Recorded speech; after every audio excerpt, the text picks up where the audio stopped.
Has over 400,000 unique parts. Can you imagine that? That's a lot. That's amazing. All of them working in tandem for the aircraft to be flying safely, right? There is some gist. I guess it would lead to something really fatal. Right, of course. Right? Yeah. The aircraft eventually crashing in the Atlantic Ocean with everybody on board losing their lives. Funnily enough. Okay. Now this was in my training days. Okay, I was flying a smaller aircraft, it's a Cessna. Yeah. So we know the pitot tube, which is basically a tube protruding into the air to measure our airspeed. There's a small hole in the tube where the air is supposed to enter, and it cannot be left open every time. So we put a cover on it. We call it pitot cover. Don't tell me you didn't put the.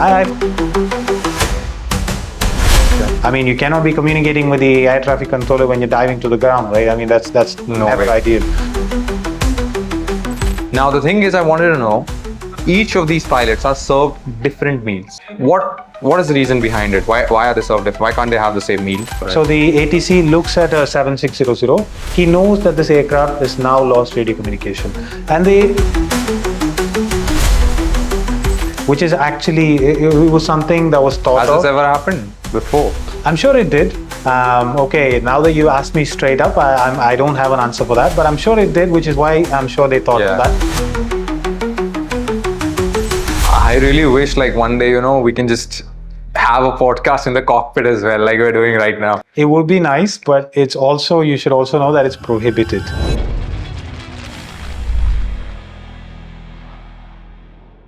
Hey guys, I'm Captain Varman. I'm a commercial pilot and a technical ground instructor at MH Cockpit.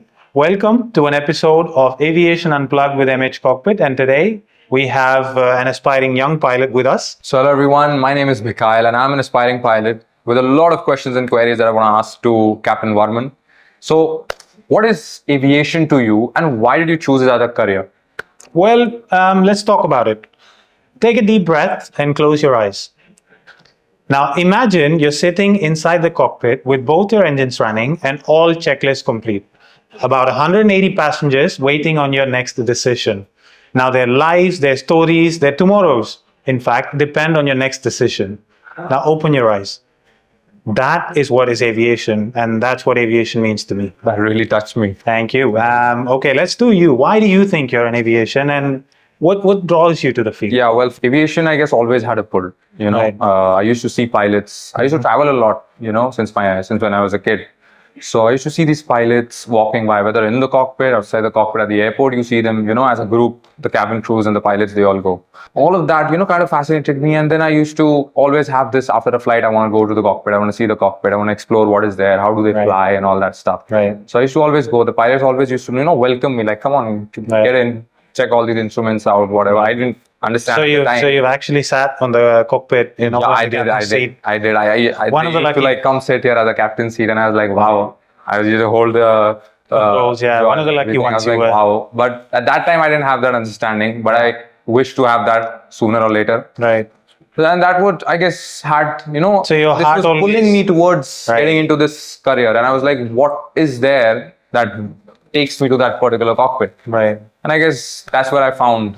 I guess most pilots, when you ask them, I guess we don't have one straight answer. Yeah. It's just your heart belongs. Heart feels like it belongs when you're in the cockpit, right? Exactly. Yeah, I can understand. Yeah, that's a great explanation. Thanks. That's my go-to. That why I wanted to get into this career. Right. All right. So before we begin, I just wanna ask you, like, I've never had that practical, even though I'm a ground training student currently, but I really wanted to know, like, what an aircraft looks, feels, flies, what goes through that process of an aircraft flying. Right. What is an aircraft all about?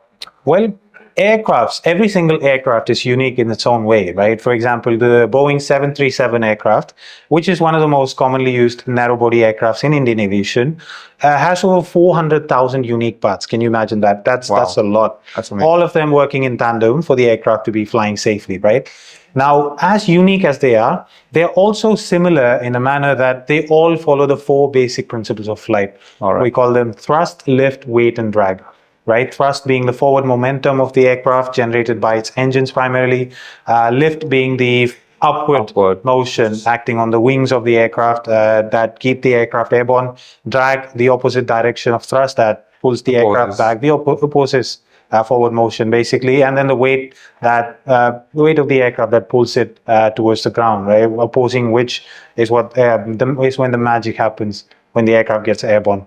All four forces working together for an aircraft to be safely airborne, and they give us all the pleasure of joy of flying, as we all know it, I would say. So I guess all the four forces are acting, the aircraft is in a steady state, it's flying and all that. But my query is, what if something goes off balance? One of the forces, there is some gist. I guess it would lead to something really fatal. Right, of course. Right? Yeah. I guess off the top of my head, I could remember an incident happened in Air France flight. Oh, yeah, the Air France flight 447. Yeah, Air France flight 447, which was a classic example of lift gone wrong, right?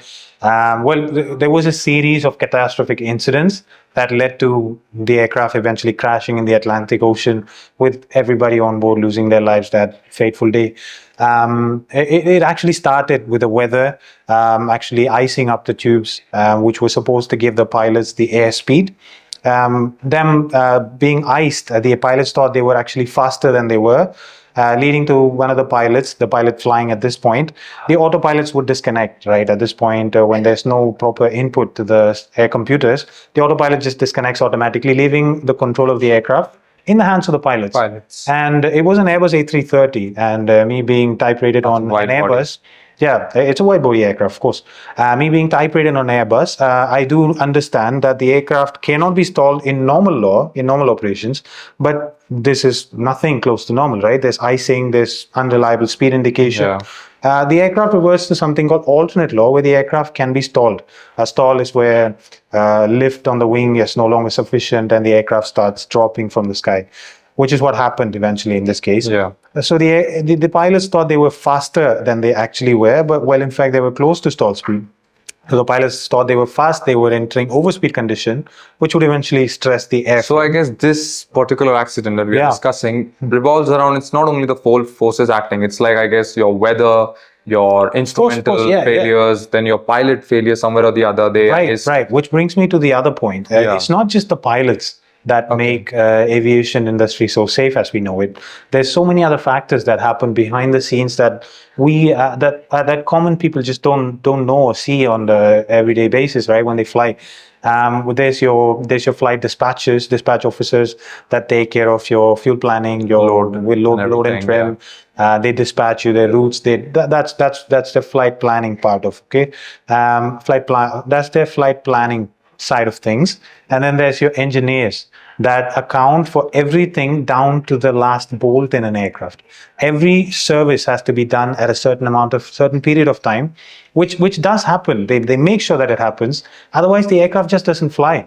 Every single flight that takes off has the engineer sign. He basically signs off that the aircraft is serviced down to its teeth, down to its last bolt, and it's certified, and it's flight worthy, right? And then come your pilots, of course, as we all know and love. At the end, I guess it's the pilots also. I'll talk about my personal experience. I was flying from, I guess, Bombay to Dubai flight. I was in the aircraft. Suddenly, out of nowhere, the pilot comes outside the cockpit. He gives us instructions that I cannot fly this aircraft right now. You guys have to have a layover or wait for certain hours of time.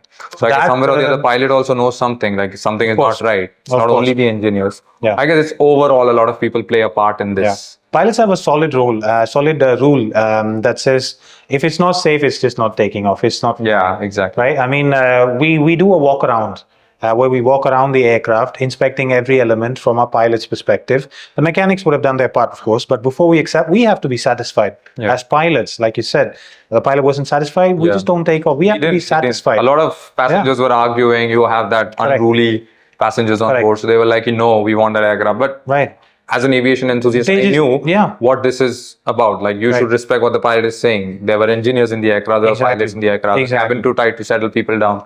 It was a kind of a chaos only, but still, people had to understand, they had to wait anyways. I mean, people just didn't understand that the aircraft wasn't airworthy at that point. Exactly. Right? It has to be, all has to be correct. I mean, another part of aviation that nobody talks about is ATC, or air traffic control. Okay. They manage the airspace, they manage the air traffic in their airspace, they manage the handoff when an aircraft crosses from one airspace to another. They make sure they coordinate with that particular air traffic controller to actually hand off this particular aircraft that's coming from me, coming to you, that sort of thing. That's communication. That's communication. Exactly. Pilots often rely on ATC so much so that they follow every instruction. Of course, it's a regulation that we have to follow it, but we also trust ATC instructions so much that in low visibility operations, such as when the visibility is slightly bad, they ask you to turn left, you turn left. You cannot see far, you cannot see more than 50 meters. You have to maintain a certain distance between aircrafts, right? There are a lot of aircrafts in sky. Yeah, you trust that there's no aircraft where the ATC is telling you to go, and you just do it. And that's how air traffic is managed. ATC also plays another major hand, like the dispatchers, the rostering, the mechanics, the engineers, everyone playing their heart and soul in, actually keeping the aviation aviation industry as a whole safe and sound as we know it. Now, of course, there will be a delay. As long as it's safe, there'll be a tomorrow, right? I mean, that's the goal of aviation. All right. Also, I had this thing. I don't recall it now, but I heard it somewhere. You pilots, before flying, you might have done your training. You're type rated. You know well and truly how it goes. Right. So there's SOPs which involve your checklist. Right. In particular. So before taking off, you have certain checklists. Are they called safety checklists or something like that? Sure. I guess there are operations of checklists. So can you go through our students if they can get a gist of it? Sure. What a checklist is all about? A checklist is basically an item. It's basically just a normal checklist that we have in our fridge, right? I mean, a grocery checklist. Yeah. Have I got all of these items on the checklist? It's basically something like that. But we don't just call it safety checklist. Of course, all checklists are safety checklists. We have a checklist for every phase of flight. Say, when as passenger, you're just boarding, the doors close, and we push back and leave, right? Yeah. And the aircraft is moving. That's all as a passenger. That's a checklist one. But yeah, that's as a passenger, that's the only checklist. Okay. But as a pilot, everything is a phase of flight.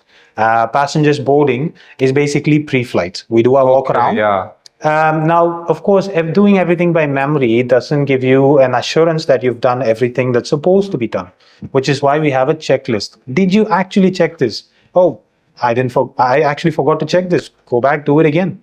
That's what a checklist is in place for. We call that pre-flight checklist. Pre-flight checklist. And then when the aircraft pushes back, we do something called a taxi checklist, which is supposed to be done before the aircraft starts rolling. We call that taxi, right? And then before entering the runway where we roll and take off, we call that line-up checklist. The aircraft lines up on the runway, right? We call that line-up checklist.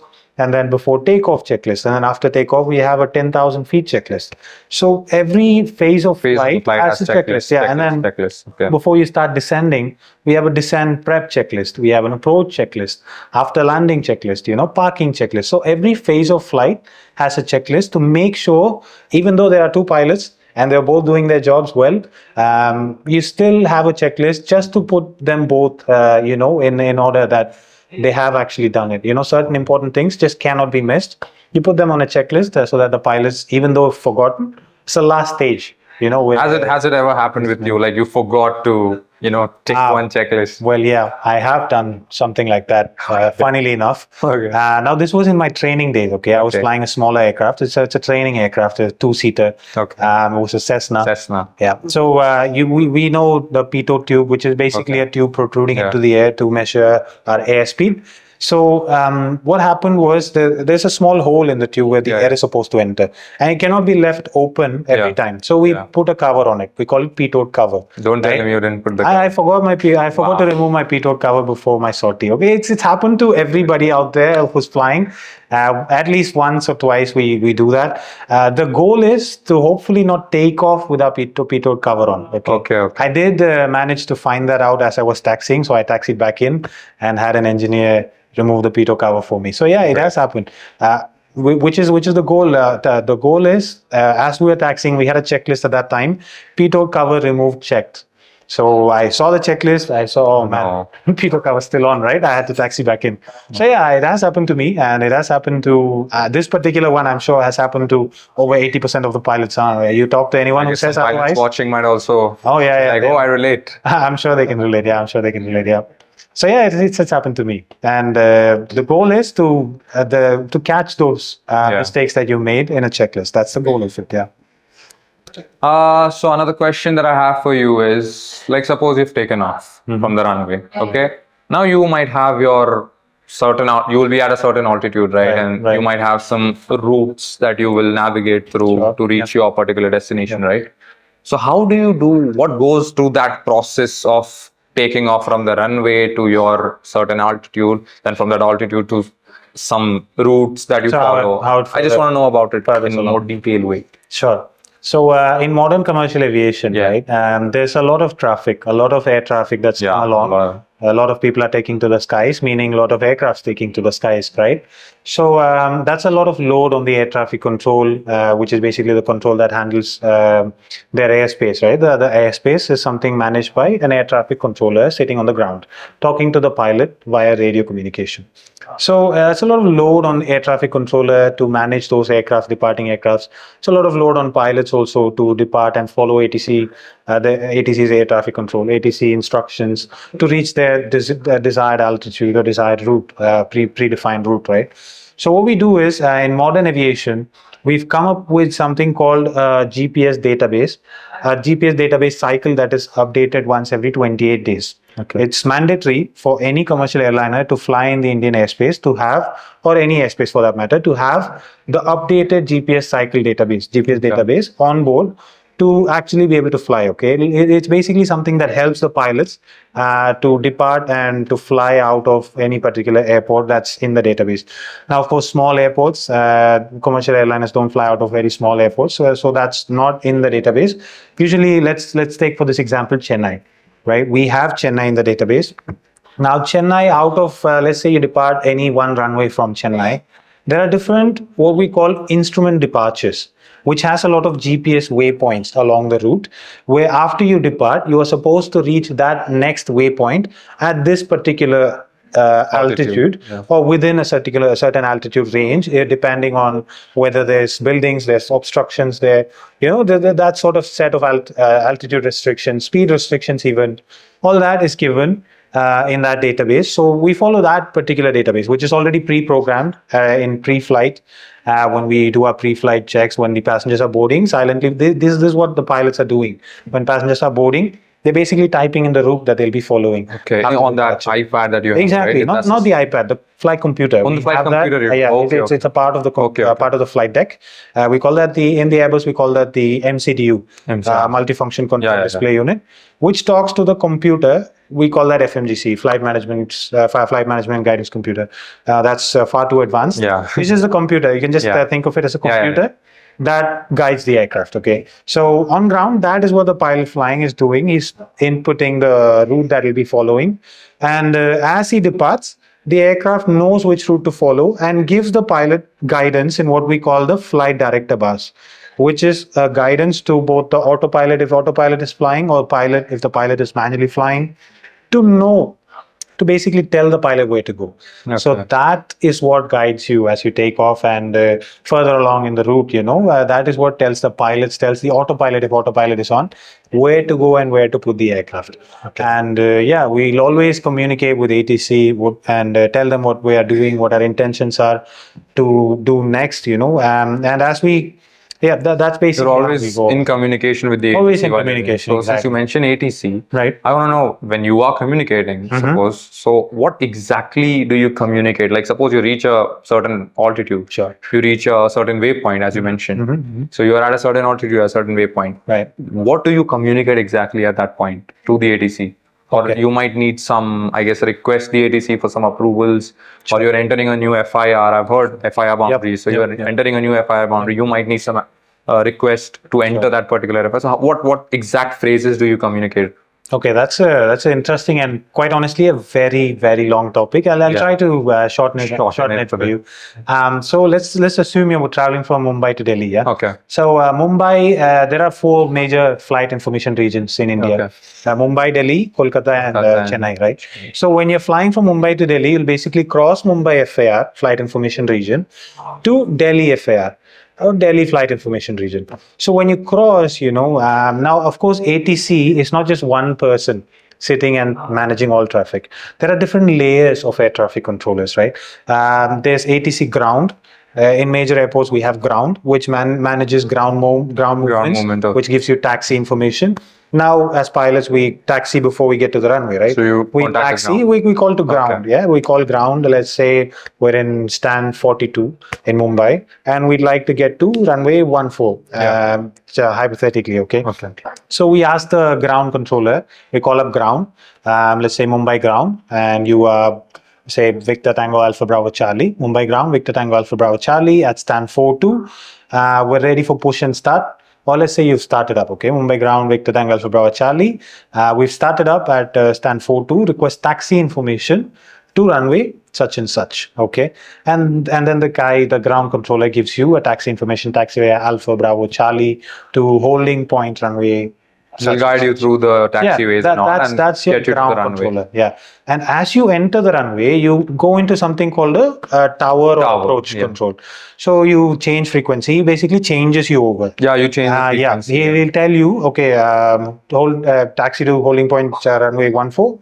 You're clear to contact tower at such and such frequency. So that's sort of there's a lot of communication that goes Yeah, on. okay. Every single action done by the pilot on ground, in air, it's always communicated with the pilot, with the ATC. Now, of course, we have something called aviate, navigate, communicate. The pilot, Okay. first of all, does aviate the aircraft, okay? Flight safety is of prime importance. Okay. I mean, you cannot be communicating with the air traffic controller when you're diving to the ground, right? I mean, that's No never way. ideal. When you're diving, you'll want to recover the airplane Yeah. first. So aviate first, navigate your way, make sure you're not a danger to other people Yeah. in your airspace, and then communicate, okay? That, of course, is a priority, but is the third priority when these three things are, being discussed. All right. I hope that wasn't too much. No, Of course, it was. I can understand how it can be too much, but yeah, that's basically. That helps us out somewhere or the other. Yeah. That's basically. the So gist. another thing I have, when you, like a pilot and a pilot in command, both of them are there, and you are on a long haul flight, suppose. Right. It's a very long flight, maybe 15 plus hours of flight. Okay. Well, Now, as you 15 say- hours. That's pretty Yeah, long. more than that long haul flight, right? Yeah. Now, you as you said, you communicate with the ATC all the time. Like most of the times, you guys are communicating with the ATC, or is it like when you go on a long haul flight? Right. How can pilots manage to communicate with the ATC for like 15 hours straight? Like every checkpoint or maybe every region you are entering, you need access, you need request, you go request ATC, keep on doing. Like, are you guys actually communicating for 15 hours straight? Right. Till you reach your destination? That's a nice question. It's Yeah. often a misconception Oh. that pilots are always talking for over 15 hours, Okay. constantly to the ATC. That just never happens. Oh, Yeah, the one of the major limitation of communication on board aircrafts, any aircraft that we have today, radio communication, is the range. Okay. Okay. Now, of course, when you're flying over land, there are many different stations as you fly over land. Now they'll be able to communicate to you because there's a station right below you. But when you're flying over sea, long haul routes like 16 hours, like you say, you don't really have any station. You're flying over water. The closest station to you is some 3 hours behind Yeah. you, right? Some 300-400 nautical for miles. that, I guess you have these emergency frequencies that you communicate, or No, you they're have some all specific- they're just a different frequency range altogether. Okay. We call them HF or high frequency radio waves. Usually we communicate in a frequency range that's VHF or very high frequency. Very high frequency. But once you go beyond a certain range, VHF is no longer you can no longer So you use have to VHF. rely on the high frequency only. Exactly. You'll have to communicate at a much lower frequency, which is now high frequency, which has a lot of static. You cannot just listen to them. Okay. So you that's don't what a always- lot of people make fun of. The Exactly. pilots communicate with Oh no, that's all that intercom. Okay, that's intercom. That's Okay, that's different. That's again Completely different. misunderstood. That is Okay, okay, intercom, but somewhat similar is the concept when you communicate with HF, right? Okay. So we don't communicate for 15 hours straight with ATC. Okay. We use something called CPDLC, or Controller Pilot Data Link Communication. Okay. We use satellites for communicating with. It's basically like texting on your phone. Yeah. But we don't use regular carrier service. We use satellite communication. Okay. We send text and we get approvals from the ATC. And most of the time, those permissions, like you said, for crossing boundaries, it's taken for us from ground by a dispatch officer. Okay. So pilots don't have to always communicate and get permission, but sometimes we do. Yes. Sometimes they have to, but most of the times the dispatch officers usually from ground, they tell the appropriate ATC that this flight is going to be coming to you at such and such time. And as long as that flight is around that time in that particular airspace, it's all coordinated. You don't have to continuously contact to them. And we also have something called CellCal. Or selective calling. Selective calling. Now that's again way advanced for this point. But again, in a gist, it's basically telling the pilots that you're calling them. You don't have to wear your headset at all times. For 15 hours wearing a headset is pretty tiring. We switch on CellCal on the speaker. So the ATC calls you. We know that there's a call waiting for us, and we can call back the frequency and we can talk. So another thing is like sometimes, like most of the times, we usually, as you said, you communicate with the ATC, through your radios and all that. But there are situations where you can't really communicate. Maybe you are undergoing some technical difficulties or in your flight. Now, there was something I learned about in my ground training called squawk codes. Right. But I can't really, remember it. Can you help me out? Do you? Sure. Yeah. I think some technical difficulties. We do have certain defined technical difficulties that we already pre-planned for. Yeah. Such as in this case, since we're talking about radio communication, a radio communication failure. Okay. Now there are different sets of communication equipments on board an aircraft to act as redundancy. One fails, the other is still working. But in the rarest of cases where all communication is lost from an aircraft, that's what we call a radio communication failure, right? So in that case, we use, like you said, a certain squawk code to give an idea to the ATC controller. Why is this guy, to give him an idea why this particular aircraft is not giving me his position report, which is supposed to be given once every now and then, right? So squawk code is basically what we enter into an instrument called a transponder, which is a mandatory equipment on board any commercial airliner in this day and age. A transponder is again basically a radio equipment which continuously transmits the aircraft's call sign, position, altitude, vertical speed, depending on the type of the transponder. A lot of information about the aircraft is constantly being communicated to the ATC automatically on the back end of things. Okay, pilots don't have to do anything.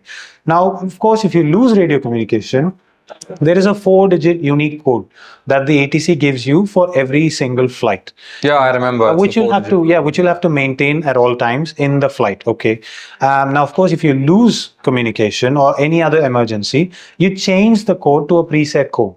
Okay. So the ATC knows, okay, now something's gone wrong. Okay. The guy is not squawking. This particular aircraft is not squawking 1, 2, 3, 4 that I gave him. Now he's squawking something 7600 or 7700, 7500. Those are 3 predetermined squawk codes for 3 major. Each of them have a different meaning. Yeah, they have a different meaning. In this case, we squawk 7600, a 4-digit unique code, which means radio communication. Exactly. All right. So the ATC looks at a 7600. He knows that this aircraft is now lost radio communication, and they expect you to follow radio communication failure procedure, which is predefined. You basically follow your pre-planned route. You don't climb or descend. You reach your destination. You make a hold. You fly an offset course. You make a hold. Now all that is technical and too far advanced. Yeah. It basically gives the ATC an idea that this guy has lost communication. Some problem. He won't be able to communicate to me. That's how it goes basically. Now, of course, in commercial airlines, these days we have CPDLC, like I just told you, data link connection. We use GPS to communicate. So there's so many redundancies, but still this is old school flying, right? It's good to know. All right, so I guess it's too much of ATC and communication. Let's shift this topic a little bit to something like, well, I have this in mind. I wanted to ask to any pilot that I get. Now, usually on a flight, there are two pilots, co-pilot and the pilot in command, right? Now, the thing is, I wanted to know, each of these pilots are served different meals Right. at the same time, okay? What is the reason behind it? Why are they served different? Why can't they have the same meal? Okay, that's an interesting question, actually. And to be quite honest, the answer to that differs on what airline you're talking about. Okay. Every different airline has a different SOP. Okay. Now, generally, they overlap in the concept that you said. Both the pilots, or both the in case of short haul, or all three pilots in case of long haul, 3 or 4 pilots on board, they can be. They're not allowed to have the same meal at the same time. Okay. Basically means, I mean, let's say the captain and first officer both have the same meal, and the meal was, I don't know, it caused some sort of food poisoning. Now they both have food poisoning, right? And it's definitely not a nice situation to be in as a Both the passenger. pilots. If you know both your pilots are, rushing to the lavatory instead of actually flying the aircraft, that's a really dangerous situation. Which is actually, it was something that was thought Has of. this ever happened before? I'm sure it did. Okay, now that you asked me straight up, I don't have an answer for that, but I'm sure it did, which is why I'm sure they thought of that. It was all thought of way in the past that if they both eat the same meal and the meal has some sort of a problem, now both the pilots or the only pilots on board are both having trouble, which is hazard for the safety of the flight as well. So yeah, they are not allowed to eat the same meal. They eat different meals, so that if one meal was problematic, the other person is still well and okay to carry out an emergency. In this case, it's still an emergency. Yeah. You've lost one of the crucial redundancies. Now, of course, we see many. So, are there no extra pilots on board the flight? Always? I guess on long haul flights you might have. Yeah, it depends on the duration and regulation. Yeah. The regulation that regulate aviation depends, varies from country to country. Okay. Like say there's FAA that regulates the US airspace, that's EASA that regulates European airspace, and DGCA that regulates Directorate General of Civil Aviation that regulates Indian airspace, right? And the laws might be different, but usually the same. They are the same. Flight duty limitation. Pilot can only fly for such and such amount of time within such and such amount of days. All that. So yeah, depending on the length of the flight, there are more than 2 pilots on board sometimes. Okay. So since we are already discussing about interpilot stuff, so I also want to know, like, when you are in the flight with you pilot or the co-pilot or the pilot in command, what conversations are going on between the two of you? Or suppose it's a long haul flight, as we mentioned earlier, 15 hours straight. You don't want to communicate to the ATC, right, all the time. So you want to communicate with each other. What goes on between the two of you guys? Okay, you make it sound like something mischief is going on. But yeah, I mean, okay, it's the right tone. I want to know, I guess. Yeah, it's the right tone to use, actually. I mean, there's a lot that goes on. You guys might be chit-chatting, right? Yeah, of course, there's a lot of chit-chat. And of course, before we go on into that, I have to mention strongly that below 10,000 feet, we maintain something called, from takeoff to below 10,000 feet, we maintain something called a sterile cockpit. We only talk about the stuff that is relevant to what's going on. Okay. So there's strictly no chit chat below 10,000 feet. But once you climb out of 10,000 feet, right, you have a lot of buffer time. If anything goes wrong, you have a lot of procedures that you can follow. You have time basically. So once you're above 10,000 feet or you reach cruise altitude, you're cruising for 2 hours. There's not a lot to do. You don't communicate to ATC like every minute, right? You report your position, you report your next position after a while. So yeah, of course, it's basically 2 people crammed into a small space. It's basically small talk going on all the time. Now depends on person to person what they talk about. And we also have this rule: what happens in the air stays in the air. Okay. Maybe they might as have long a as there's no conversation like us, like we do now. Yeah, I mean, we are prime examples. In fact, of course, now I'm way less reluctant to actually answer your questions. Yeah. But in a cockpit, I might be reluctant to answer your questions. I might need my space to look out the window, look at the sunrise. I mean, it's a lot of things that happen inside the cockpit. We talk about flight school days where we did our training, or one particular flight that I did was very controversial, or this happened, that happened, or we went to this layover I had in Bangkok where I met, that sort of stuff. That always happens in cruise, yeah. There's a lot of fun That's chat. interesting, actually. Fun chat. Fun Yeah. chat with the Yeah, pilots here and there. yeah. I really wish like one day, we can just have a podcast in the cockpit as well, like we're doing right now. It would be That'll nice. be so fun. It would be nice, but you should also know that it's prohibited. It's prohibited, Yeah, okay. but DGCA doesn't allow pilots to carry cameras in the cockpit. No way. No sort of recording devices in the Okay. cockpit. So, I mean, we could do it, but just a one time maybe. And definitely no monetary compensation. Because obviously for that safety video. is first. It's Yep, the priority. yep. In the cockpit, DGCA, of course, wants the pilots to focus more on safety. Now, that doesn't mean you'll have to stay mum for your entire 3-hour flight, 4-hour flight, right? You can talk to your first officer or captain, talk about their... Like you said, a little bit of chit chat here and there is fine. Exactly. It's completely fine. Yeah, but it's just illegal in India. DGCA doesn't allow it, but there are other aviation safety administration allow. agencies that allow it. I've seen a lot of cockpit videos. Yeah. People in the US do it. People in Europe do it. They can take cameras in the cockpit. It's just in India, it's not permitted. Yeah. Now that should clear your mind that Indian aviation is already strict. one step closer to safety. Yeah. That should explain your chit chat question. Now you didn't have to make it sound all spicy, but sometimes it was not. But I just I was curious to know what goes inside the cockpit. Yeah, sometimes it is spicy. You'll be bored. You're sitting there in the cockpit. You're doing your normal procedures that you do over and over again. Exactly. Somewhere you or the other, you need a little bit of spice, right? That's what it is. Yeah. I just wanted to know what exactly goes on. I'm clear of it. You should also know that the cockpit voice recorder that records. Oh yeah, the black box. No. Something like that. It goes into the black box. Okay. But there's something called a cockpit voice recorder that records everything, including a sound that happens in the cockpit. All right. If the autopilot disconnect, sound comes, that's also recorded in the cockpit voice recorder. All right. So that stores up to 5-6 hours of your voice last voice data. So you should be careful on what you talk also. If there's an event and they have to check the CVR and they catch you talking about something that you don't want to be talking about, it's trouble. Yeah. So you should be careful about what you're talking about, but you can have fun. Sure. All right. Control fun if you can. Thank you so much, sir. That was very insightful. I guess I'm going to take a lot of things back with me, and I'm sure you guys will definitely do. Oh, of course. It was my pleasure to be a part of this. Of course, imparting wisdom is something that keeps aviation moving forward. Aspiring young pilots like you, always strive for perfection, keep studying, and keep looking for mistakes that you can correct always, and just keep striving to get near perfection. I'll definitely remember that. Thank you. And thank you guys for joining us.